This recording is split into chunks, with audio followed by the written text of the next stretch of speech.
22nd March 1946. Royal Naval Engineering Laboratory, Haslar, Portsmouth. Commander James Hartley stands before a disassembled electric motor the size of a small automobile, his hands still stained with grease from the morning's work.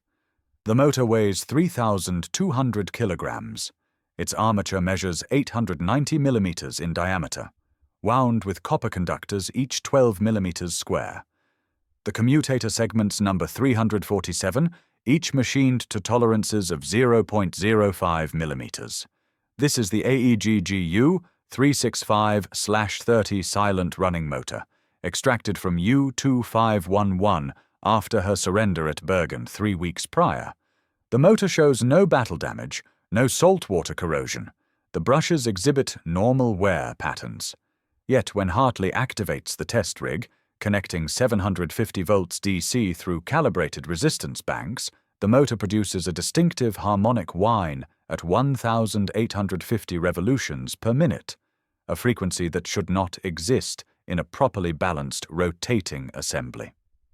The technical specifications promise 77 shaft horsepower per motor, with 2 motors driving each propeller shaft through reduction gearing. At creep speed, drawing minimal current from the massive Type XXI battery banks, these motors should produce less than 95 decibels at 1 meter distance. The Royal Navy's own analysis, conducted on captured boats at Lysandre in November 1945, measured actual noise levels between 108 and 114 decibels during silent running trials. Not marginally louder, detectably, catastrophically louder. 16 Type 21 boats conducted war patrols between February and May 1945. Not one successfully attacked an Allied convoy whilst submerged on electric power. The theoretical advantage, a submarine capable of 17 knots underwater, able to outrun most escort vessels whilst remaining undetectable, evaporates when ASDIC operators can track the boat from 3,000 meters rather than the anticipated 800. Hartley orders the motor stripped completely. The technical team works through the night, photographing each component, measuring wear patterns, cataloguing every specification variance. By dawn on the 23rd of March, the problem sits exposed on the examination table like a confession. The rotor assembly exhibits dynamic imbalance of 340 gram-millimeters. Acceptable tolerance for this class of motor, 85 gram-millimeters maximum, 4 times the permissible deviation. The commutator face shows irregular wear, 3 segments worn 0.8 millimeters deeper than their neighbors. The brush holders, supposedly manufactured to 0.1 millimeter tolerances, vary by 0.6 millimeters in their mounting positions. Each deviation compounds the others, creating a cascade of vibration harmonics that transforms a precision motor into an advertisement of the submarine's position. The disassembly reveals more. Hartley examines the armature windings under magnification. Standard practice demands each copper conductor be insulated with 3 layers: mica paper, cotton tape impregnated with varnish, and an outer mica wrap, all compressed under heat to create a monolithic structure resistant to vibration and thermal cycling. The Type 21 motor uses only 2 layers. The cotton tape shows inconsistent impregnation. Sections remain friable, crumbling between Hartley's fingers. Laboratory analysis confirms the varnish contains 23% less phenolic resin than specifications demand. This isn't variation, it's substitution. Someone systematically reduced material quality across the entire production run. The bearing assemblies tell another story. Each motor uses 4 main bearings, massive bronze castings designed to support radial loads exceeding 4,000 kilograms whilst maintaining clearances of 0.15 millimeters. Hartley measures the clearances in the surrendered motor: 0.31 millimeters on the drive end, 0.28 millimeters on the commutator end. Double the specified tolerance. The bronze itself, when subjected to spectrographic analysis, contains 7.2% lead. Naval bronze specifications allow 2% maximum. Lead improves machinability, but reduces load-bearing capacity by 40%. The bearings aren't failing, not yet, but they're operating with half their designed safety margin, generating friction and heat that further degrades the inadequate winding insulation. 6 more Type XXI motors arrive at Haslar between March and June 1946. Hartley's team examines each with increasingly sophisticated measurement techniques. They construct a custom vibration analysis rig, mounting accelerometers at 16 points around each motor's frame, recording frequency spectra whilst operating under various load conditions. Every motor exhibits the same fundamental problems. Rotor imbalance ranges from 290 to 420 gram millimeters. Bearing clearances average 0.29 millimeters. Winding insulation fails consistency tests in all specimens. But the team discovers something more disturbing. The problems aren't random. They're systematic, predictable, as though someone designed inadequacy into the manufacturing process. The commutators prove particularly revealing. Naval electric motors demand commutators built from hard-drawn copper segments, each separated by mica insulation 1.5 millimeters thick. The mica must be undercut 0.8 millimeters below the copper surface to prevent brush chatter and arcing. Hartley examines commutator cross-sections under microscope. The mica undercut measures 0.3 millimeters. Inadequate. Worse, the copper segments themselves show internal porosity, microscopic voids indicating improper annealing. When brushes traverse these segments under load, they generate electrical arcing that erodes the copper surface irregularly. After 200 hours of operation, measured wear patterns show variations of 1.2 millimeters between adjacent segments. The motor begins life compromised. Every operating hour degrades it further.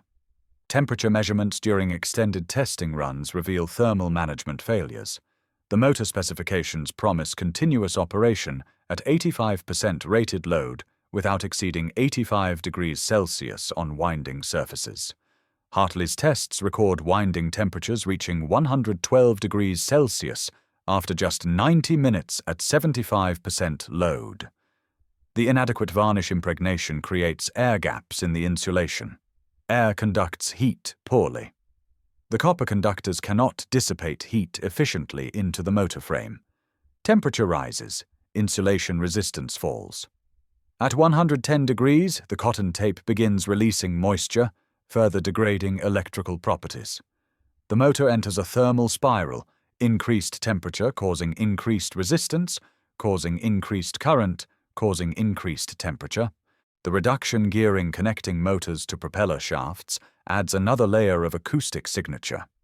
Each Type XXI uses a double reduction helical gear train, stepping the motor's 1,850 revolutions down to 285 revolutions at the propeller shaft. The gears themselves, massive forgings 420 millimeters in diameter, show proper heat treatment and adequate tooth profiles. But the gear housings, cast magnesium alloy chosen for weight savings, transmit vibration with devastating efficiency. Magnesium's acoustic impedance closely matches seawater. Every imbalanced motor vibration, every bearing wobble, every commutator spark transmits directly into the submarine's hull and outward into the ocean. The Type XXI designers created an acoustically coupled system where component defects amplify rather than cancel. Allied anti-submarine forces realized something was wrong before British engineers confirmed it. On the 18th of April 1945, HMS Loch Inch detected U-2336 whilst the boat ran submerged at 12 knots, 47 nautical miles northwest of Bergen. Range at detection, 3,400 meters. The frigate's ASDIC operator, Petty Officer Thomas Welch, later reported the contact produced an unusually pure tone, almost musical in quality, nothing like the typical machinery hash from conventional U-boats. Loch Inch maintained contact throughout a 4-hour pursuit. U-2336 executed standard evasion procedures, speed changes, depth variations, course alterations. but the distinctive motor harmonics remained trackable. Only a crash dive to 180 meters, well below the boat's rated depth, allowed escape by entering a temperature gradient that deflected ASDIC beams. The tactical reports from February through May 1945 show consistent patterns. Type XXI boats achieved higher underwater speeds than any previous submarine, true enough. But every boat detected whilst running on electric power was detected at extreme range. HMS Magpie tracked U-3008 for 6 hours on the 4th of May, maintaining contact at ranges exceeding 4,000 meters despite the submarine's attempts at silent running. The pursuing frigate's after-action report specifically notes unusual tonal clarity in propulsion signature, suggesting machinery imbalance or inadequate acoustic mounting. Convoy SC-174 escorts detected U-2511 on 3 separate approaches during 4th May, each time at ranges exceeding 3,200 meters. The submarine commander, Korvettenkapitän Adalbert Schnee, reported in his war diary, "Silent running speed of 6 knots produces detectability equivalent to 10 knots on older types, cannot approach within attack range undetected." Allied operational analysis compiled in June 1945 quantifies the failure. Conventional Type XXI U-boats operating on electric power at 4 knots averaged detection ranges of 850 meters in moderate sea states. Type XXI boats running at 6 knots, theoretically much quieter due to superior motor technology, averaged detection ranges of 3,100 meters. The new submarines sacrificed their primary tactical advantage. Faster underwater speed means nothing when the enemy detects you 3 times farther away. Simple mathematics, closing rate matters less than detection range. A Type XXI approaching at 12 knots gets detected 3,000 meters out. An escort group steaming at 15 knots closes that gap in 8 minutes. Insufficient time to maneuver into attack position, fire torpedoes, and escape. The psychological impact on Type XXI crews proved equally devastating. These men trained for months on the new boats, indoctrinated with promises of invincibility. The technical briefings described motors so quiet that submarines could operate submerged indefinitely, attacking with impunity whilst escorts thrashed about uselessly. Kapitän Lieutenant Klaus Hilgendorf, commander of U-2502, wrote in April 1945, "The crew believes we own the sea. Then we run silent and the destroyers come straight at us as though reading our position from a chart. Men begin questioning everything. If the motors betray us, what else fails?" The operational restrictions became absurd. Type XXI commanders received orders to limit silent running speeds to 4 knots or less, slower than the older boats these submarines were meant to replace. At such speeds, the massive battery capacity provided no advantage. The revolutionary underwater endurance meant nothing when tactical reality forced the same conservative speeds as boats designed in 1936. Some commanders simply refused to believe their equipment was defective. They blamed bad luck, exceptionally skilled ASDIC operators, some new Allied detection technology. The alternative, accepting that Germany's most advanced submarine was fundamentally compromised, proved psychologically untenable. The manufacturing defects originated in systematic corner-cutting during mass production. AEG and Siemens Schuckert, the primary motor contractors, received orders for 950 GU 365/30 motors between September 1943 and March 1945. Normal production capacity, 15 motors monthly. Demanded production rate, 65 motors monthly. The mathematical impossibility was obvious. Meeting production quotas required eliminating time-intensive procedures. Proper commutator manufacturing demanded 3 days, initial machining, thermal stress relieving, final grinding, mica undercutting, and surface polishing. Under pressure, the process compressed to 18 hours. Stress relieving disappeared entirely, a 12-hour heat treatment replaced by 4 hours at inadequate temperature. Maker undercutting, normally performed with specialized milling tools, was accomplished with abrasive wheels that left ragged edges and insufficient depth. The winding insulation shortcuts proved more insidious. Specifications required each armature to receive 3 complete insulation layers, with 48 hours drying time between applications and a final vacuum impregnation process lasting 6 hours at 80 degrees Celsius. Production engineers eliminated the 3rd insulation layer in November 1944. Official justification: material shortages. Actual reason: time compression. 2 layers dried faster, moved production along. When motors began showing insulation failures during factory testing, engineers reduced test voltages rather than improve insulation.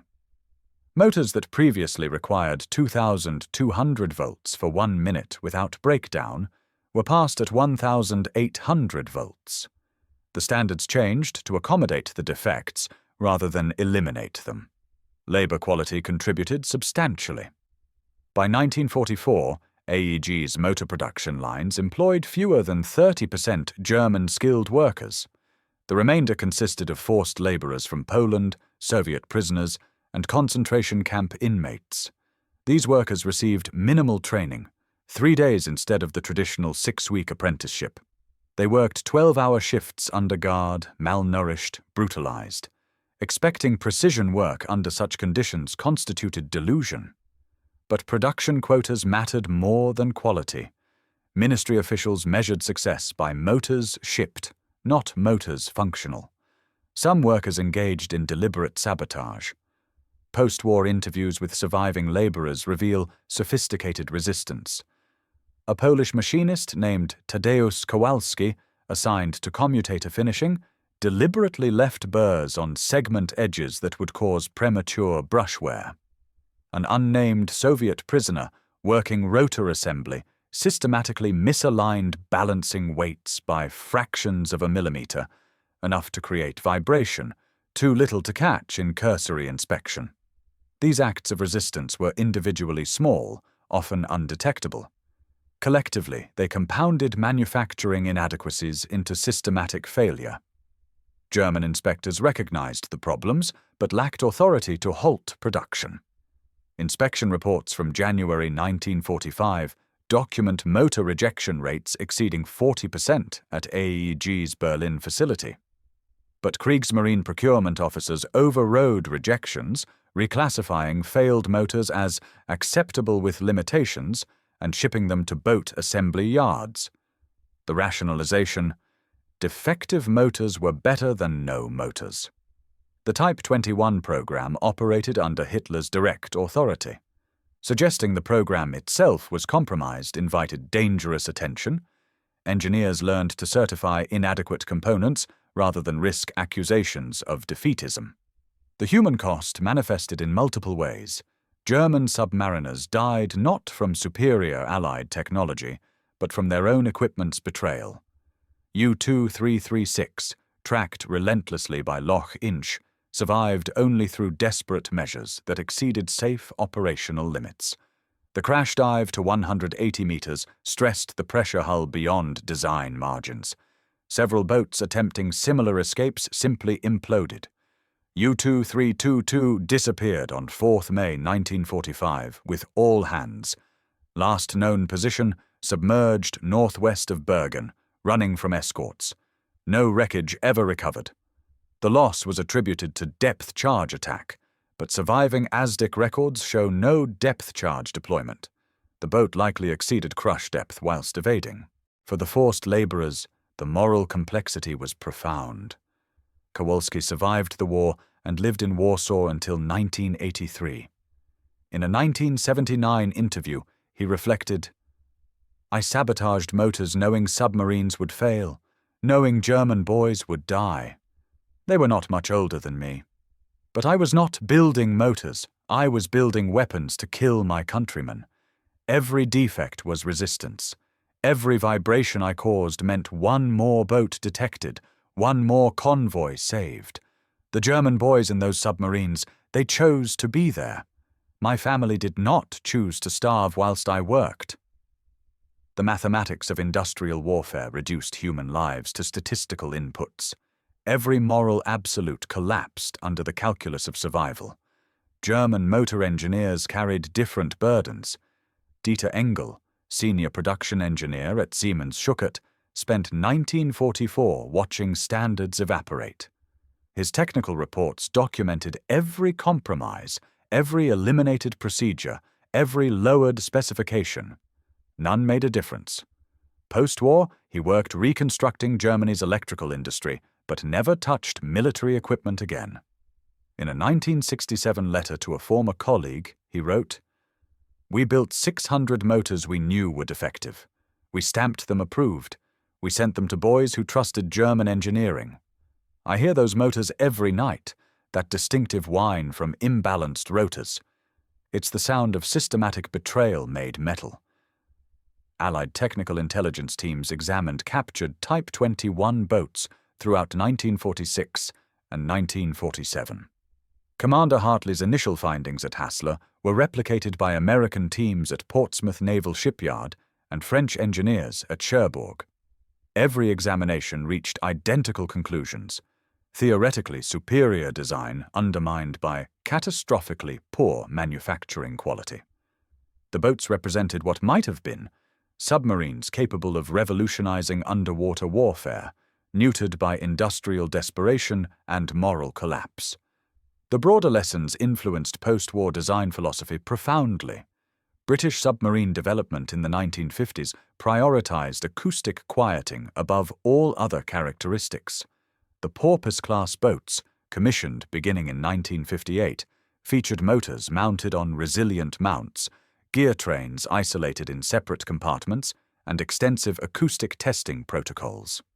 Manufacturing specifications included statistical process control, every motor measured, every deviation documented, trends analyzed to catch systemic problems before they reached production. The Royal Navy learned that theoretical performance means nothing without manufacturing capability to match.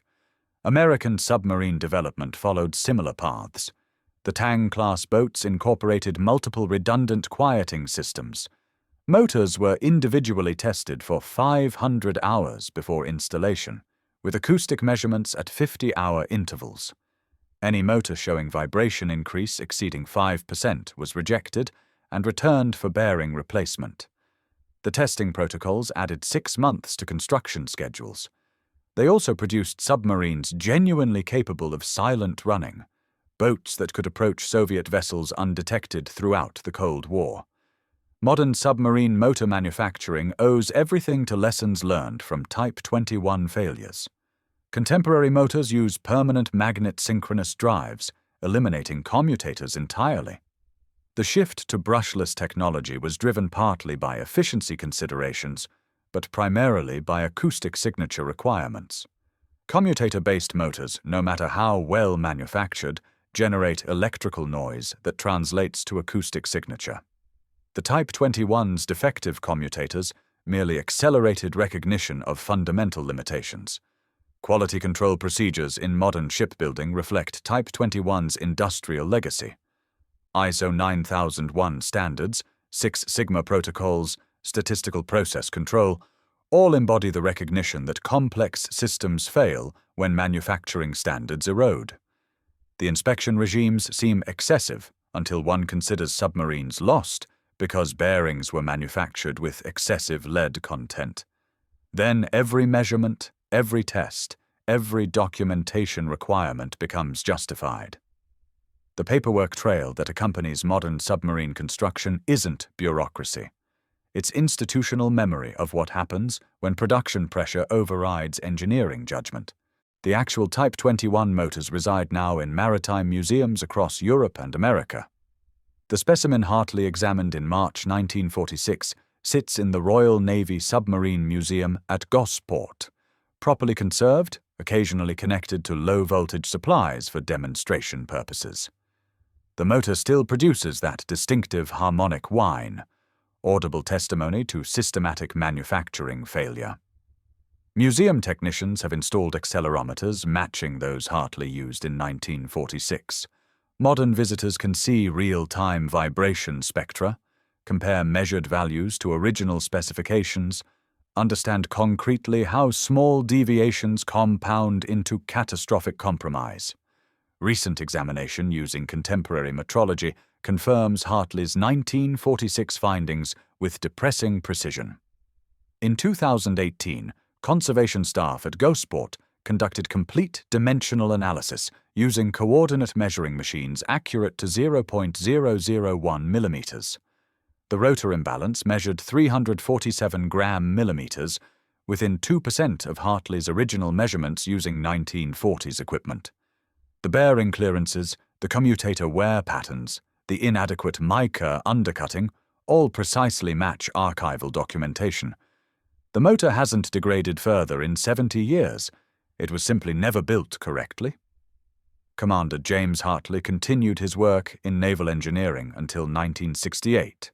He pioneered acoustic signature analysis, developing measurement techniques that became standard throughout NATO navies. His 1952 paper, Systematic Approach to Submarine Quieting, remains foundational literature in naval architecture programs. Hartley never published specifically about Type 21 motors. Much of his work remained classified until the 1980s, but his methods were entirely informed by those initial examinations at Haslar in spring 1946. In retirement, Hartley taught at Imperial College London, training new generations of marine engineers. Former students recall his insistence on understanding failure mechanisms. He would bring actual failed components to lectures, cracked turbine blades, corroded pump housings, the famous Type 21 commutator segments, and demand students explain not just what failed, but why, and what systematic factors allowed failure to occur. He died in 1994, age 83. His obituary in the Times mentioned his contributions to submarine quieting, but didn't specify Type XXI work. The actual impact remained hidden in classified archives. Those archives opened gradually through the 1990s and 2000s. Hartley's technical reports, photographs, and measurement data now reside in the National Archives at Kew. Researchers can examine original vibration spectra, read Hartley's handwritten notes about bearing clearances, see the photographic documentation of defective windings. The files are meticulous, comprehensive, a complete technical autopsy of Germany's most advanced submarine program. The legacy appears not in dramatic revelation, but in quiet competence. Modern submarines operate for decades without major motor failures. Contemporary quality control catches deviations before they compound. Statistical process control identifies trends before they become problems. These capabilities seem unremarkable, the expected baseline of modern manufacturing. They exist because engineers like Hartley examined failed equipment, documented systematic defects, and insisted that lessons be learned and implemented. The measure of technical knowledge isn't dramatic discovery.